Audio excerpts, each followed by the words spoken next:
Vamos a hablar principalmente desde el punto de vista semiológico, más que, más que de patologías, de lesiones. Cómo examinar la lengua, cómo verla, ¿no es cierto? Y ver cosas, ¿ya?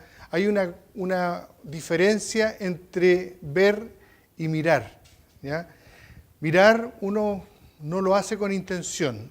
Cuando uno ve cosas, lo hace con intención, ¿ya?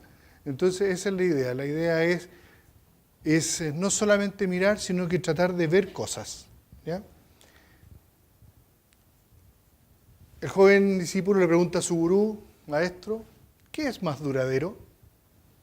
¿Lo duro y rígido o lo blando y flexible? Hijo mío, a mi edad yo he perdido todos mis dientes, pero ni un pedacito de mi lengua, ¿ya? Eso también tiene que ver con las mentalidades, ¿ya? Ojo, cuando tenemos personalidades o mentalidades muy rígidas, esas se pueden quebrar. En cambio, si hay resiliencia, probablemente salgamos airosos. La lengua, este órgano, ¿cierto?, compuesto con una musculatura, 17 músculos. ¿Ya? Wilson, ¿te acordás ahí ahora que estás haciendo el diplomado de anatomía? Todos los músculos que corresponden. ¿Ya? Es un truquito, porque en realidad hay un solo músculo que es impar, ¿no es cierto? Y los otros son 16 músculos, porque son 8 nomás, son pares, así que no es tanto lo que hay que aprenderse. Pero igual, harta carnecita, ¿no es cierto? Y la lengua la podemos dividir en dos grandes porciones, ¿no es cierto? Las dos porciones más externas, los 2/3 anteriores que están en la cavidad oral propiamente tal, ¿no es cierto? Y la raíz que queda hacia la garganta, como formando la parte anterior de la faringe, ¿no es cierto? Y que tiene más bien una función de tipo inmunológico, como formando parte del anillo de Waldeyer.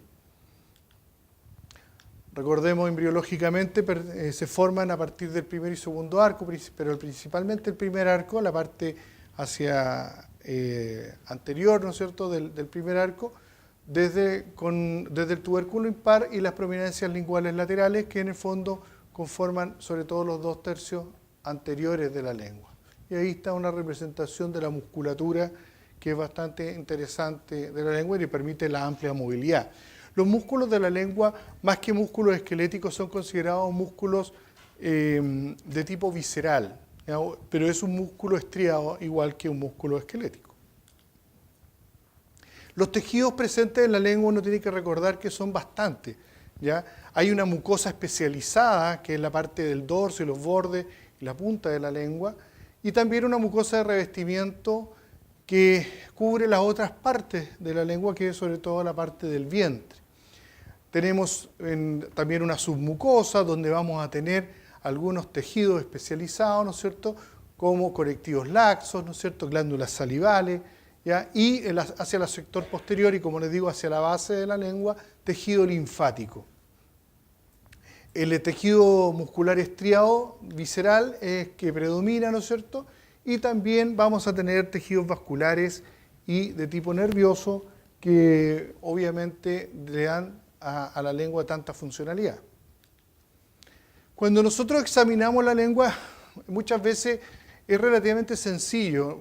Hay una gran diferencia. Yo me acuerdo de un profesor que nos decía que era una diferencia entre los médicos y los dentistas, que los médicos le decían al paciente que sacara la lengua y nosotros nos metíamos adentro, ¿ya?, para mirarla.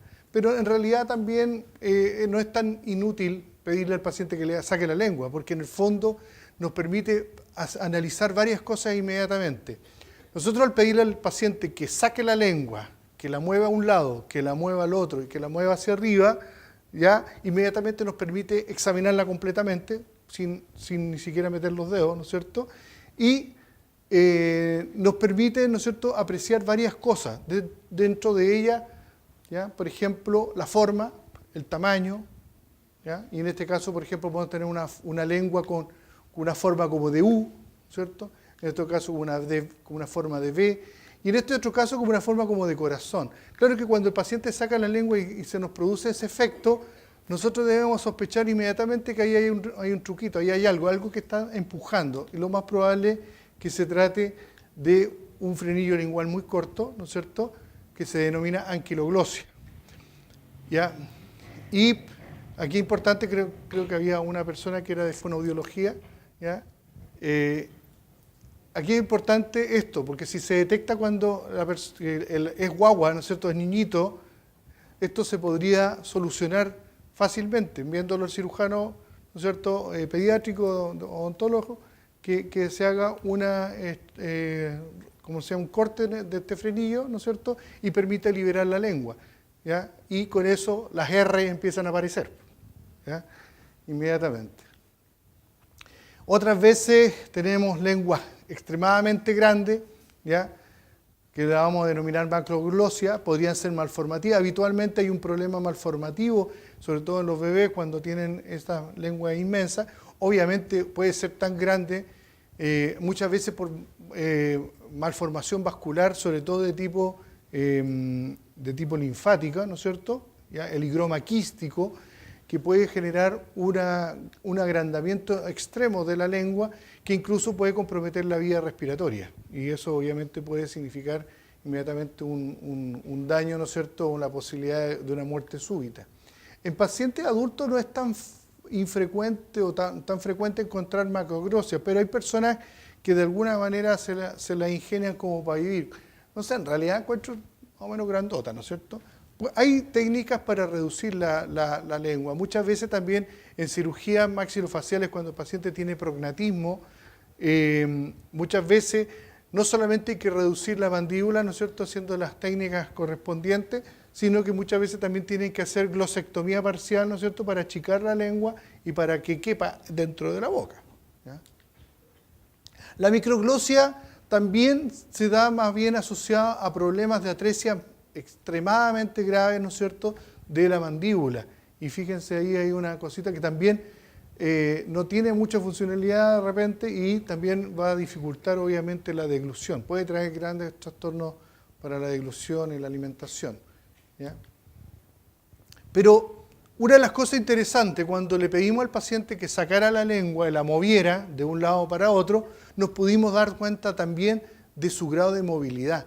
Porque, ojo, un paciente que se empieza a quejar de un dolor o una molestia que le impida sacar la lengua, o que cuando la saque solamente se le desvía hacia un lado y no hacia el otro, eso podría implicar de que hay algo que la está fijando, hay algo que está impidiendo ese movimiento, ¿ya?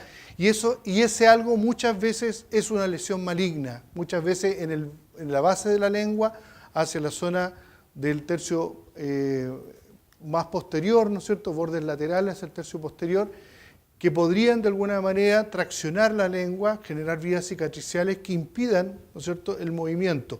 El tejido epitelial canceroso ya se mete entre las fibras musculares, ¿no es cierto?, e impide el movimiento. Y si a eso le sumamos, por ejemplo, ronquera o alguna alteración en la voz que el paciente se empieza a quejar, también podemos pensar que podría ser algún trastorno en la laringe, ¿ya? Cualquier lesión de la zona posterior, ya en la zona de la laringe, también nos puede generar una hipomovilidad de la lengua. Otra cosa que nos podemos dar cuenta inmediatamente es el grado de humedad que tiene la lengua. Nosotros sabemos que la lengua absorbe humedad, tiene humedad en su superficie, ¿no es cierto?, y nosotros podemos de alguna manera establecer ese grado de humedad. Hay veces que vamos a ver una salida media muchas veces como muy burbujeante, ¿no es cierto?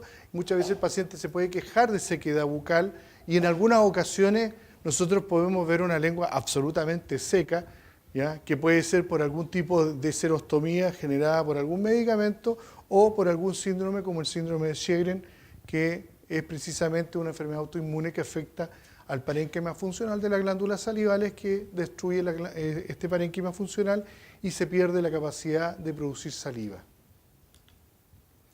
El aspecto superficial de la lengua también lo podemos apreciar cuando el paciente saca, ¿no es cierto?, y nosotros vemos su dorso, ¿ya?, y podemos apreciar que tiene una forma, un aspecto aterciopelado, ¿no es cierto? Y para eso nosotros tenemos que recordarnos un poco cómo es la estructura de esta mucosa especializada. Tenemos que recordar que la mucosa especializada tiene principalmente gran parte del dorso de la lengua, ¿no es cierto?, y hacia los bordes laterales y un poco la punta, ¿no es cierto?, unas papilas que se llaman papilas filiformes. Estas papilas filiformes son productoras de queratina, son expresiones, ¿no es cierto?, especializadas del epitelio que producen queratina, por lo tanto el color más rosado, un poco más blanquecino que tiene la lengua. ¿Ya? Indudablemente que cuando la lengua está sucia, obviamente se va a ver mucho más blanco, obviamente, y le podemos dar indicaciones de higiene a los pacientes. Hay unas papilas chiquititas, ¿no es cierto?, que también tienen botones gustativos, ¿ya?, que son las papilas fungiformes, y se llaman así por razones obvias, porque parecen honguitos, ¿ya? Y están diseminadas, ¿no es cierto?, en todo el borde, ¿no es cierto?, en el dorso y en los bordes laterales. Hacia el sector posterior del borde lateral de la lengua, nosotros tenemos otras papilas que se denominan las papilas foliadas, y estas papilas foliadas muchas veces en el entorno de las papilas foliadas tenemos glándulas salivales, ¿no es cierto?, que permiten lavar estos surcos que están ahí, ¿ya? Y también en muchos casos tenemos tejido linfático que forma parte del anillo linfático de Waldeyer, ¿ya? Y en algunas ocasiones podemos tener hiperplasia de esa zona por culpa de ello. Y por último, al sector posterior, formando la famosa V lingual, estas papilas circunvalares, ¿no es cierto?, o papilas caliciformes, que están también con una gran cantidad de botones gustativos y también glándulas salivales que permiten, ¿no es cierto?, la limpieza, la glándula de von Ebner, que permiten la limpieza de esta zona, ¿ya? Entonces, recordando estas cosas básicas, nosotros podemos analizar ahora qué es lo que tiene la lengua y qué es lo que no tiene. Y podemos ver, por ejemplo, atrofia papilar, ¿ya? Cuando el paciente saca la lengua y nosotros vemos una lengua calva, una lengua sin pelitos, sin papilas, ¿no es cierto?, debemos pensar, aquí hay un problema, ¿no es cierto?, de atrofia. ¿Por qué se atrofió? ¿Ya? Aquí hay un problema metabólico, aquí hay algo que está impidiendo que las papilas tengan la nutrición suficiente. ¿Y cuál es el nutriente más importante que nosotros debemos tener en consideración? Sobre todo si la depapilación es completa. ¿Ya? Pensemos el oxígeno. ¿Ya? Entonces este paciente probablemente tenga algún tipo de anemia. Entonces, algo sistémico está alterando al paciente. Si la depapilación es completa, si la atrofia es completa, nosotros debemos pensar que esto es algo sistémico. Sobre todo si además tenemos palidez. Y muchas veces también no solamente hay atrofia, sino que también la lengua se siente hinchada. La persona puede sentir un hinchazón. En algunos casos también hay quelitis angulares, ¿no es cierto?, palidez, aparecen lesiones aftoides, lesiones que parecen aftas, ¿no es cierto?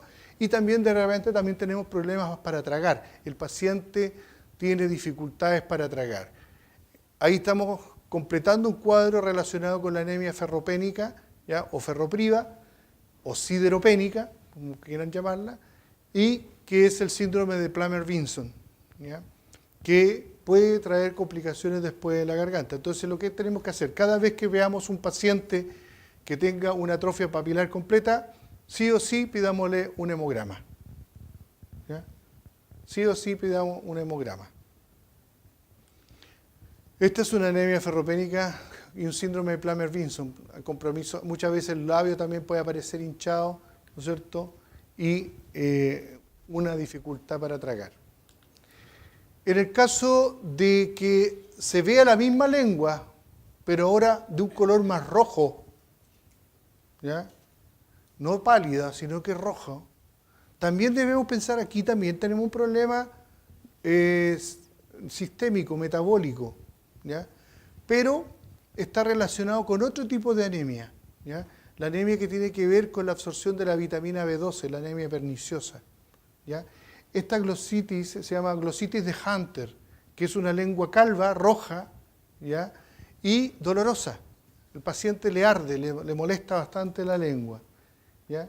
También las deficiencias vitamínicas del complejo B, como la riboflavina, vitamina B2, ¿no es cierto?, la niacina B3, el ácido fólico B6 y la anemia perniciosa, la vitamina B12, ¿ya?, cianocobalamina, ¿no es cierto?, están relacionadas con aparición de este tipo de lesiones en la lengua, ¿ya?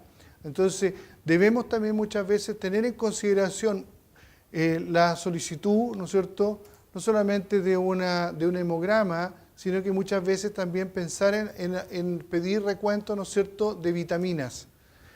Es raro, pero también ahí tenemos que indagar sobre la alimentación, tanto las anemias posibles, las anemias ferroprias, como ya algunas condiciones especiales del paciente. Muchas veces el paciente se puso vegano, cambió su sistema de alimentación, o posiblemente es una mujer que esté embarazada, ¿no es cierto? Hay varias consideraciones a tomar en cuenta cuando vemos este tipo de situaciones.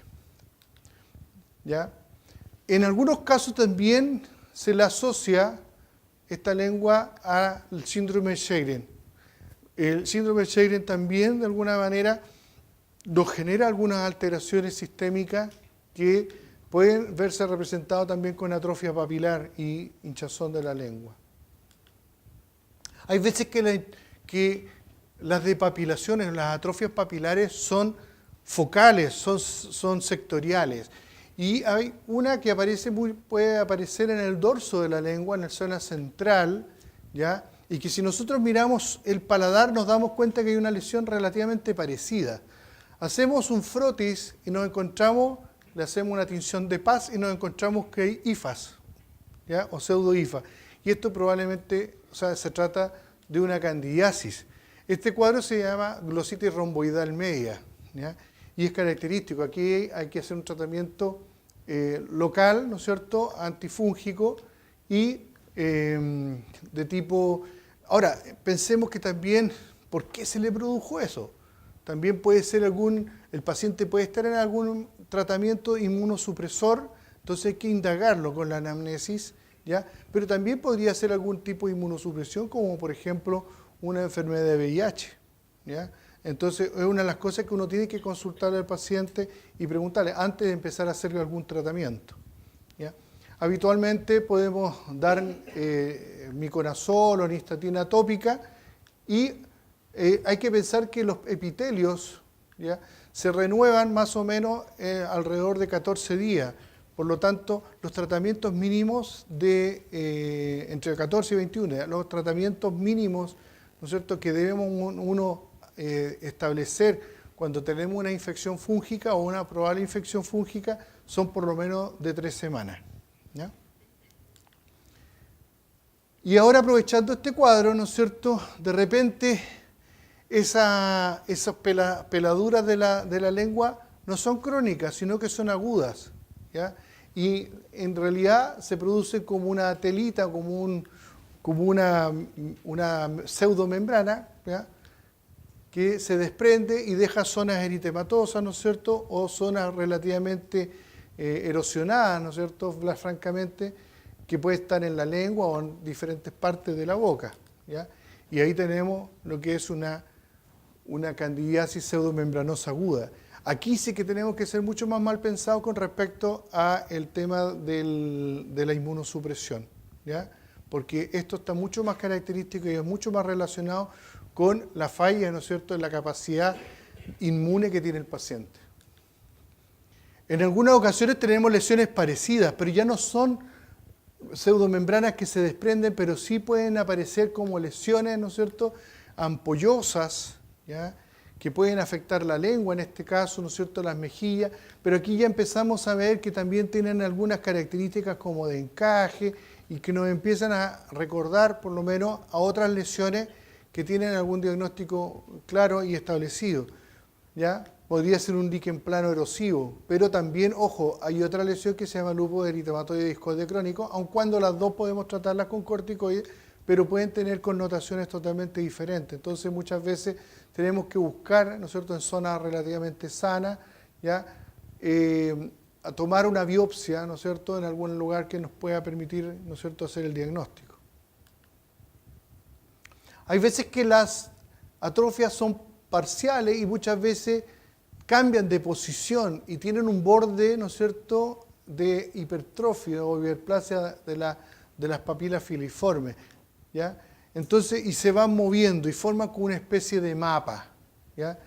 Y en eso tenemos lo que se denomina la lengua geográfica, que sería una especie como de psoriasis de la lengua, ¿ya? No es lo mismo, pero hay cuadros de descamación, etcétera, que nos hacen pensar. Lo que hay realmente es que al borde de esta zona de atrofia, ¿no es cierto?, hay abscesos intraepiteliales. Y esos abscesos intraepiteliales, curiosamente, me ha tocado ver varios que he ido a la Brutanteque y con una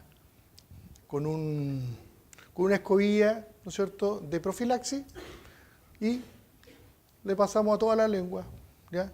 Muchas veces tienen prurito y molestia, pero el paciente en el momento que recibe esto, incluso esto puede sangrar. O sea, no hay que llegar a hacer sangrar y pelar y que quede el músculo expuesto, ¿ya? Sino que tiene que ser superficial, con una escobilla blanda, no una escobilla dura. Pero curiosamente los pacientes inmediatamente relatan una disminución de la sintomatología y muchas veces hay remisiones espontáneas del cuadro, ¿ya?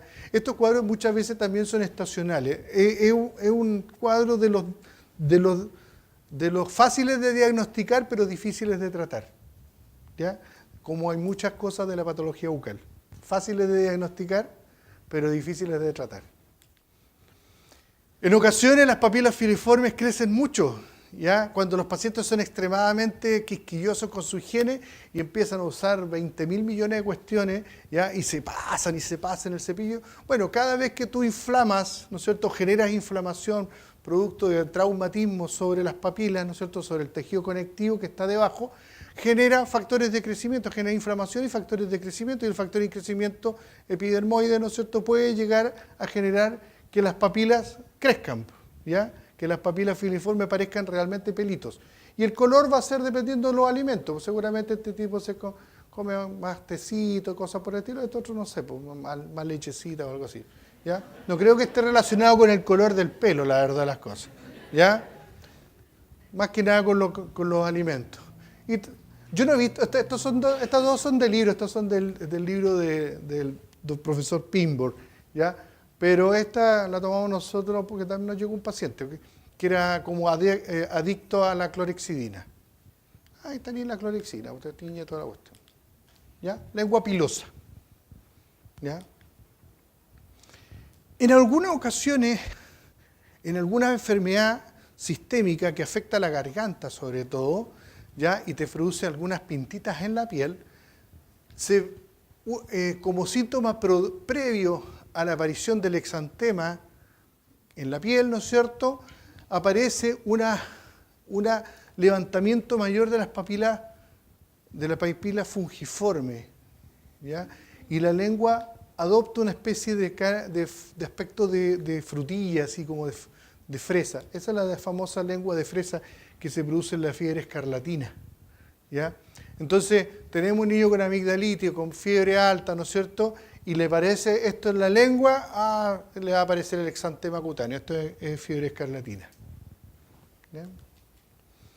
Otras veces llegan los pacientes, ¿no es cierto?, y tienen un dolor y ardor en la punta de la lengua, y nosotros muchas veces no la miramos muy bien, a lo mejor pensamos que es traumático, etcétera, pero si la miramos con detención nos damos cuenta que no son las papilas fungiformes, sino que en realidad son pequeñas vesiculitas chicas, ¿no es cierto?, y esto es un herpes intraoral, ¿ya?, en la punta de la lengua. Para diferenciarlo, aprovechando el caso del herpes intraoral, ¿no es cierto?, en el caso de la gingiostomatitis herpética primaria, ¿no es cierto?, que afecta no solamente vesícula ulcerativa, no solamente en los niños preescolares, no solamente la punta y los bordes de la lengua, en el dorso de la lengua, sino que afecta en la encía. Por eso se llama gingiostomatitis, ¿ya? Es una de las cosas clásicas que uno tiene que aprender y reconocer. Y el otro afecta la mitad de la lengua. La lengua está saburral porque el gallo le duele más que la ñoña. Entonces, fíjense, aquí también hay vesículas y ulceraciones. Pero esto como que lo hubieran hecho con una regla así, de aquí para acá enfermo y de aquí para acá sano, ¿ya? ¿Esto qué es lo que es? Un herpes zóster de la tercera rama, ¿ya?, de la rama lingual, ¿ya? Recuerden, el herpes zóster suele respetar las líneas medias, ¿ya? En algunas ocasiones tenemos hiperplasia de las papilas foliadas, y esto muchas veces está asociado porque acuérdense que en la zona yo dije que habían tejido linfático, y en algunas ocasiones tenemos hiperplasia de nódulos linfáticos, ¿ya?, de los folículos linfáticos, que están asociados a la lengua y por eso se ve eso de color medio amarillento. ¿Ya? Hay que recordar, el tejido linfático también se ve medio amarillento. Uno puede pensar que solamente el tejido graso, no es tan así. ¿Ya? El tejido linfático también se aprecia amarillento. Y muchas veces puede ser o está relacionado con un problema en la garganta o con algún tipo de amigdalitis o alguna cosa por el estilo. Y muchas veces lo que hay que hacer es, en realidad, francamente, un tratamiento antibiótico, pensando en tratar una amigdalitis. ¿Ya? Lesiones vasculares pueden también estar en la lengua, ¿no es cierto? Malformativas tumorales, como hemangiomas cavernosos, ¿ya? En ocasiones también, en un niño que trajeron con esa lesión, ¿ya? Lo más probable es que esto lo haya tenido siempre, pero de repente la mamá le miró la boca y se espantó y me lo trajo urgente, así, ¿ya? Cuando esta cuestión la tenía seguramente siempre, pero nunca la habían mirado. ¿Ya? El cabro chico nunca se había quejado. Y también el pediatra y la enfermera nunca le vieron, porque los controles de niños sanos no lo miran. ¿Ya? Bueno, tomamos una biopsia para saber qué tipo de lesión era y en realidad se trataba de un hemangiolinfangioma. O sea, era una comunión, ¿no es cierto?, entre tejido linfático y tejido de hemangioma.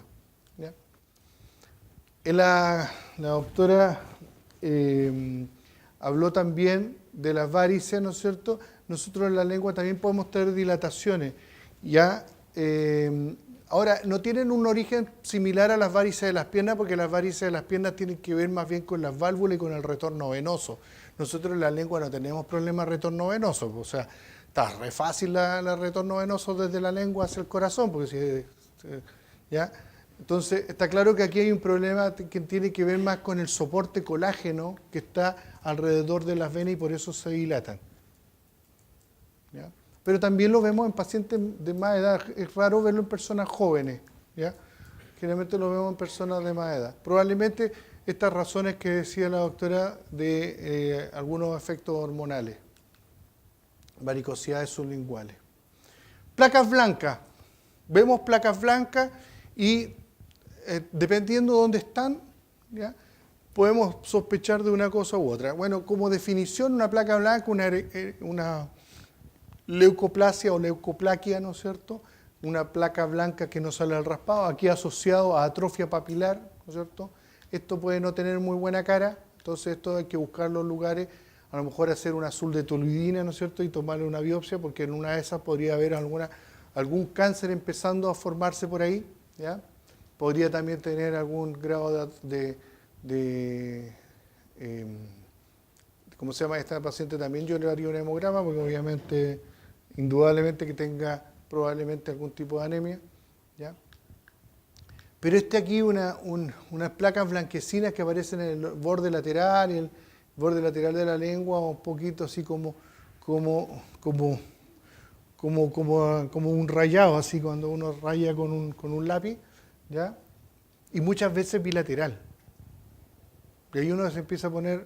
Esto era más frecuente antes, ahora es raro ver estas cosas. Lo mismo que el sarcoma de Kaposi, casi ya...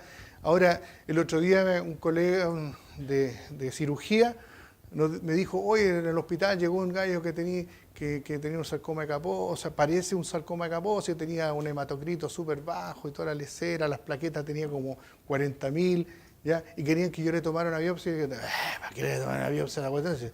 ¿Ya? Y lo que pasa es que tenía unas 2 o 3 lesiones, ahora tiene toda la encía. Si eso no es sarcoma de Kaposi, ¿qué ñoña es? ¿Ya?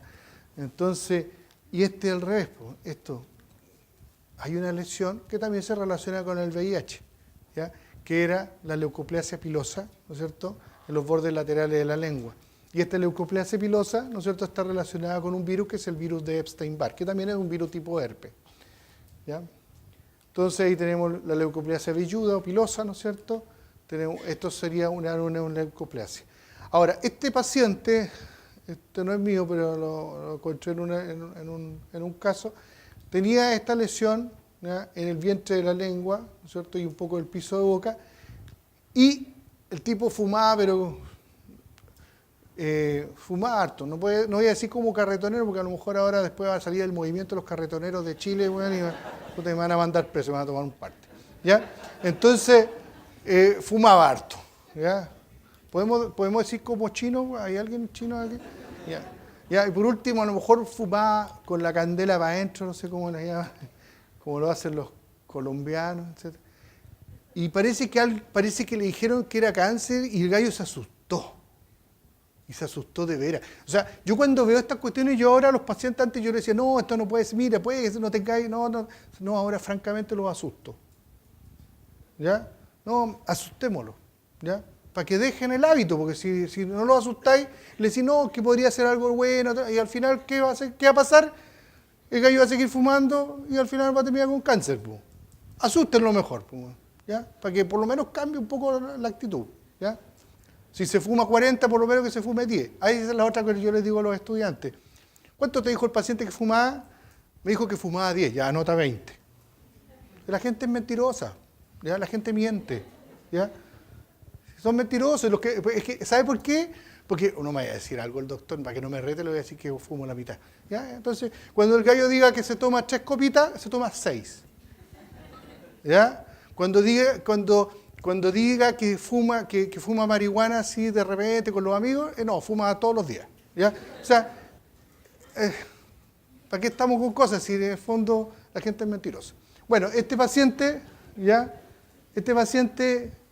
parece que algo le hizo y dejó de fumar, pues, y al cabo de una semana, mire, bajó esta lesión, cualquier cantidad. Entonces está claro que había una hiperplasia, ¿ya? Una hiperkeratosis reactiva, y eso te demuestra el carácter reactivo de las hiperplasias. De repente vamos a ver tumorcitos, obviamente cuando vimos esa lengua grandota, un tumor del músculo de algún músculo de la lengua también puede hacer crecer la lengua, indudable. Pero tenemos mucho más frecuente ya esto, tumorcitos chiquititos, tumores pequeños de la lengua, ¿ya? Pero algunos que nos explicamos y otros que no nos explicamos. Este conforma como un coliflor, ¿no es cierto? ¿Ya? Esto es un condiloma acuminado, esto es debido al virus, ¿no es cierto?, del papiloma humano.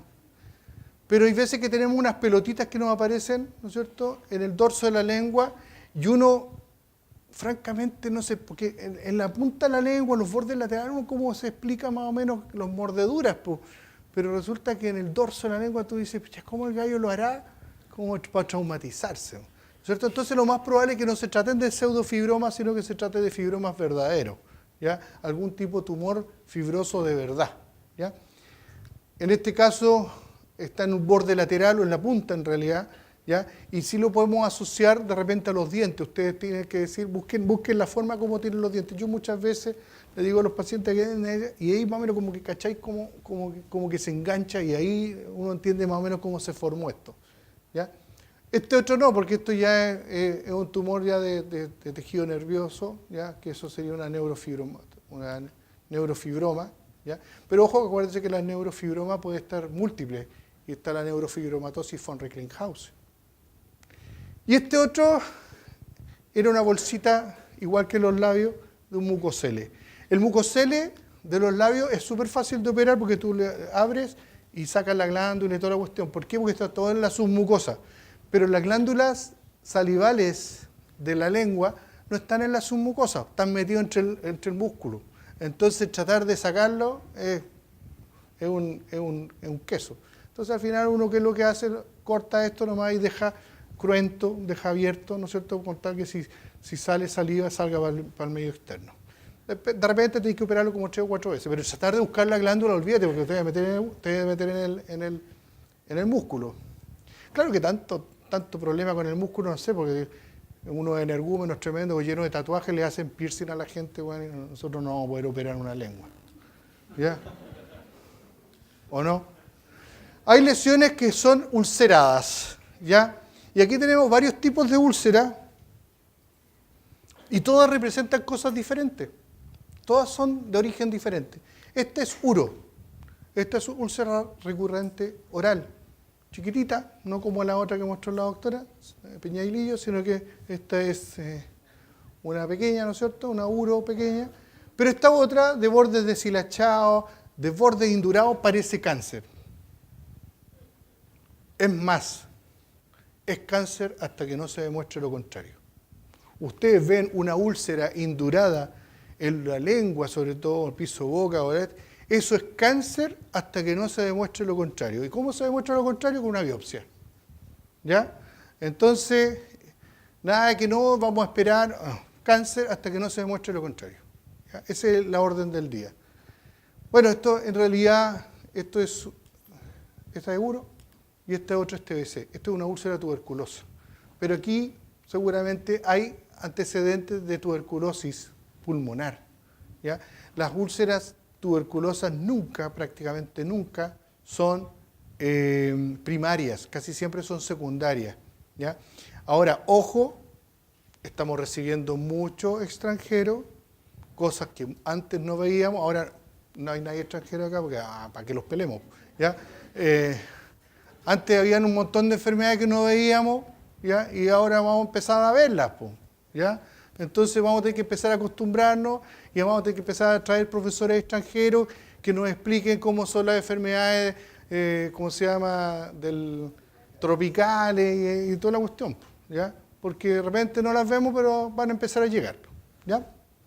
Y si no las vemos nunca, nunca las vamos a poder diagnosticar bien. Tuberculosis. Y esta otra, es como, todavía me acuerdo de un profesor, esta es la úlcera característica de un chancro sifilítico. Es una úlcera mielicérica. Porque siempre me quedo como que hubiera colocado una gotita de miel ahí y se hubiera disuelto. ¿Ya? ¿Cierto? ¿Ya? Y esa es por sífilis. ¿Ya? Claro que dura poco tiempo. Entonces, pero una úlcera en la lengua o en cualquier parte, yo no voy a intervenir ahí porque está en la lengua, podría estar en los labios, no, ese es otro cuento, ¿ya? Porque lo tiene en la garganta, chao, ¿ya? Ese es otro cuento. Lo que es importante es hacer el diagnóstico, ¿ya? Pero siempre va a ir acompañado habitualmente con ganglios inflamados, ¿ya? Sífilis. Y la de allá, este fue un quebradero de cabeza, tenía una señora que llegó con esa lesión y le dolía mucho, muy dolorosa, le dolía. Y esta señora se había colocado unos implantes acá, entonces vimos, bueno, qué pasó, a lo mejor cuando se coloca la prótesis, ya le redondeamos los dientes, y le habían tomado una biopsia antes, y la biopsia, úlcera inespecífica. Ya. Entonces, si salió un diagnóstico de úlcera inespecífica, algo relacionado con traumatismo, ya empezamos, le dimos corticoides, se pusimos corticoides tópicos, ya, pasaron 2 semanas, igual. Biopsia. ¿No? Tenía los bordes medio indurados, blanquecinos, ya, podría ser cáncer, o sea, ya. Señora, la idea era, si en 2 semanas no desaparece, le tomamos una biopsia. Sacamos toda la lesión, chao. ¿Ya? Eliminamos toda la lesión. Al principio empezó a cicatrizar súper bien. Y a las 2 semanas, igual de nuevo. Pero no crecía más, pues. ¿Y hace cuánto la tiene así? Hace como no sé cuántos meses.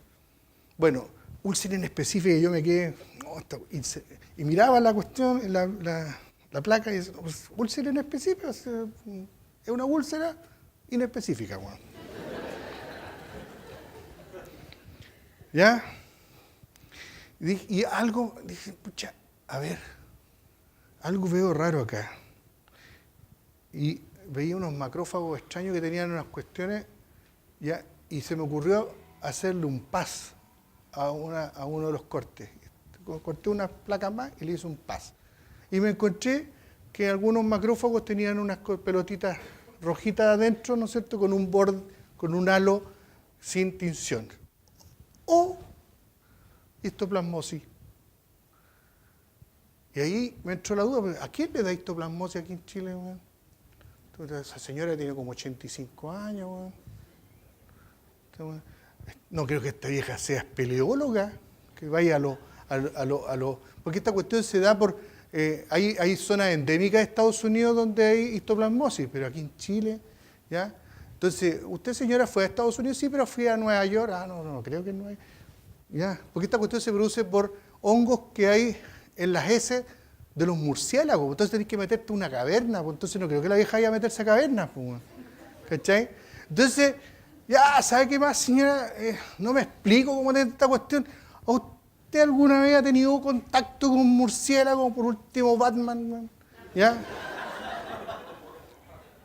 Digo, ay, que resulta que sí, pues mire, mi hija, mi segunda hija, hizo un doctorado en no sé dónde, en España, y resulta que cuando volvió, estuvo como 6, 8 meses fuera, y cuando volvió, ya me llamó, mamá, está la escoba acá, está lleno de murciélagos mi departamento.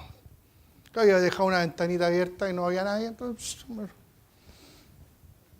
Y yo llegué a mover todo, mira la vieja tonta, bueno, debió haber mandado a una empresa fumigación, pues, bueno, ¿cachai? Entonces, ¿cachai? O sea, uno con la historia le cuadra después, pues. La anamnesis recién me vino a cuadrar cuando después me cuenta esa historia, ¿ya? Histoplasmosis. Y esta otra parece afta, pero aquí un diente que calzaba exactamente en ese sector. Úlcera traumática. ¿Ya? Pero también el cáncer lingual son úlceras feas.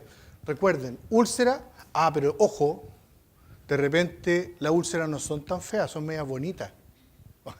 Nunca hay una úlcera bonita, pero son una úlcera superficial, que no tiene borde indurado. De hecho, me llegó un paciente con una úlcera en el borde lingual, yo también pensé que era traumático, toda la cuestión, y no me cuadraba, porque yo la tocaba y era blanda, no era firme, no, le dolía, porque típico uno se piensa, pasa el rollo, que no, esta cuestión no debería doler, no, pero sí puede doler, porque si infiltra el tejido nervioso puede doler, ya, chao, listo. Pero no era profunda. Ya, si no se desaparece en 2 semanas que tratar, le vamos a tomar la biopsia. No se desapareció, ya, listo, biopsia. ¿Ya? ¿Y qué es lo que pasó? Resulta que sí era un cáncer. Y era un cáncer bastante indiferenciado. ¿Ya? Todavía me acuerdo, el diagnóstico se lo di el 17 de septiembre. Le cagué las fiestas patrias. Pero que resulta que él logró que el 20 de septiembre lo vieran en la López Pérez y el gallo se salvó. Po. Le cortaron un pedazo de lengua, le hicieron un vaciamiento de ganglio, ¿ya? Pero el gallo está vivo. ¿Ya? Entonces, ¿es nuestro deber salvarle los 18 de septiembre a la gente? ¿O darle diagnóstico oportuno? Me pregunto yo. ¿Ya? Entonces, bordes laterales de lengua, úlceras feas o úlceras bonitas, ¿ya? Si no tienen explicación, es cáncer hasta que no se demuestre lo contrario. ¿Correcto? ¿Ya? Si se van con esa idea para la casa, me siento absolutamente pagado. No me han pagado ninguna lecera, pero me siento conforme. ¿Ya? Y aquí un misceláneo de cuestiones que también uno ve en la lengua. Piercing. ¿Alguien me puede explicar qué es lo rico de un piercing? ¿Se siente algo extraordinario? ¿Ya está conectado con algún centro del placer? ¿Ya? ¿Se sienten mejor los cafés? ¿Ya? No me explico. ¿Ya? ¿Se engancha con algo? No sé. ¿Ya? ¿Alguien se pone un anillo en otro lado para que se enganche? No sé. Pero se sacan el piercing y ¿qué pasa? Lo que pasa es que el fierrito que pasa de aquí para acá se va a epitelizar. Po. Lo mismo que pasa con los aritos. Se va a epitelizar. ¿Ya? Y estamos en un lugar de frecuencia de cáncer, de una cierta frecuencia, no es tan grande, pero puede haber. Entonces yo creo que lo que va a pasar en algún tiempo más, vamos a empezar a ver cánceres en el epitelio del hoyito que dejó, de la fístula que dejó, ¿ya? El piercing. Porque en algún momento el compadre que usó el piercing, o la niña que usó el piercing, se va a aburrir del piercing, pero el hoyito le va a quedar. ¿Ya? Entonces vamos a tener lesiones en el medio del músculo, ¿ya? Cuando las lesiones cancerosas que tenemos los bordes laterales de la lengua los vemos, pero lo que está en el medio, ¿cómo lo vamos a ver? ¿Ya? Es una pregunta que me hago yo. ¿Quién no ha visto eso? El bruxismo y el restregamiento. No solamente es bruxismo que daña los dientes, también muchas veces empuje lingual, ¿ya? Y vienen los pacientes con la lengua súper adolorida, ¿ya? En este caso es fácil de diagnosticarlo porque miren, o sea, si eso no son los dientes marcados, ¿qué ñoña es? Pues no sé qué es lo que sería, ¿ya? Está claro que son los dientes marcados. Ahora, yo cuando veo a estos pacientes les digo, mire, lo vamos a tener que sacar todos los dientes, ¿ya? O le sacamos la lengua, cualquier, ¿ya? Obviamente que aquí vamos a tener que hacer algún tratamiento. Yo lo que hago habitualmente le hago un redondeamiento de los dientes con una fresa suave, ¿no es cierto? Los dejo pulido, que el paciente diga que lo siente suavecito, ahora se los pulí, le sacáis el sarro, ¿ya? Y un montón de cuestiones para que por lo menos no le haga, ¿no es cierto? Porque parece como que la gente empuja y después como que le produce un placer extraño y vuelve a empujar y se mantiene todo el día empujando, ¿ya? Ahí pasa eso. Y esto, para mí, siempre, francamente, las lenguas fisuradas han sido un quebradero de cabeza. ¿Por qué? Porque cada cierto tiempo te sale un compadre que te saca la lengua y tú... ¿ya? Una fisura extraña. Entonces uno se empieza a buscar en los libros ahí malformación. Pero si fuera así, una gran cantidad de cabros chicos tendría lengua fisurada. Y yo no recuerdo haber visto niños con lengua fisurada, ¿ya? Casi siempre son adultos, ¿ya? Entonces, algo raro, ¿no? Y afecta toda la lengua. Entonces, empecemos a pensar cosas sistémicas. Aquí hay problemas de desnutrición. Muchas veces los pacientes medios alcohólicos, que se botan al frasco, ¿no es cierto?, que tienen algún grado de desnutrición, muchas veces presentan este tipo de situaciones. Y hay veces que esta fisura, en el fondo esta fisura, ¿ya?, hay heriditas chiquititas que se sobreinfectan con cándida, pero no creo que esto se deba a una cándida, ¿ya?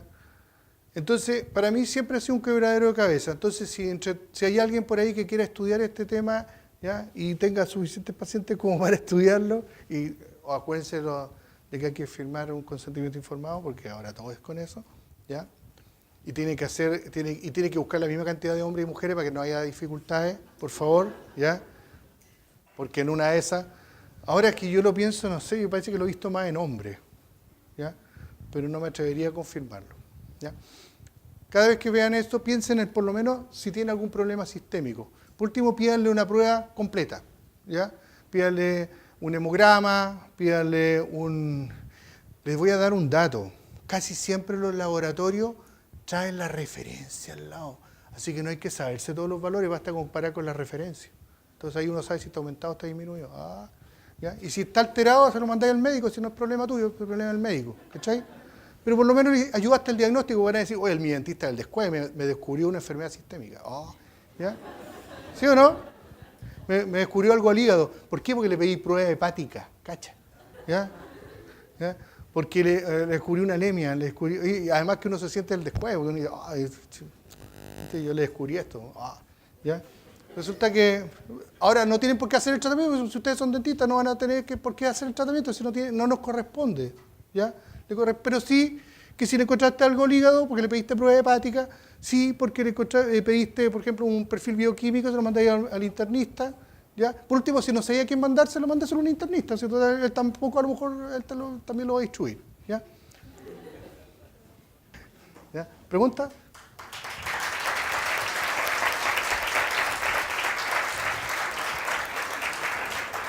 ¿Alguna pregunta? ¿Alguna duda? ¿Sí? ¿Por allá?